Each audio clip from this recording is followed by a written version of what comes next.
ជំរាបសួរអ្នកទាំងអស់គ្នាថ្ងៃនេះមកធ្វើញ៉ាំមីសួរញ៉ាំចាញ៉ាំមីសួរប៉ុន្តែយើងអត់យកហឹរខ្លាំងទេគ្រាន់តែរសជាតិឡំៗប៉ុន្តែជូរប្រៃផ្អែមសម្រាប់ញ៉ាំមីសួរនេះខ្ញុំចូលចិត្តដាក់សាច់ចិញ្ច្រាំសាច់ជ្រូកចិញ្ច្រាំឬក៏សាច់មាន់ច្រាំ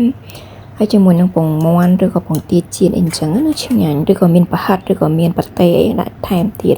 តែដោយសារនៅយកមានប៉ាតេទេអញ្ចឹងយើងទិញហតដកគេមកហ្នឹងយើងយកមកស្រុះសិនហើយមកដាក់ចូលញ៉ាំចាអ្នកទាំងអស់គ្នាចូលចិត្តញ៉ាំបែបម៉េចដែរហឹរខ្លាំងហឹរតិចឬក៏ហឹរតិចបំផុតចាយើងលាយទឹកស៊ុសយើងហើយយើងចាប់ផ្ដើមច្បល់បន្លែហើយនឹងមីសួរហើយរាប់ទាំងសាច់នឹងចូលគ្នាតែម្ដង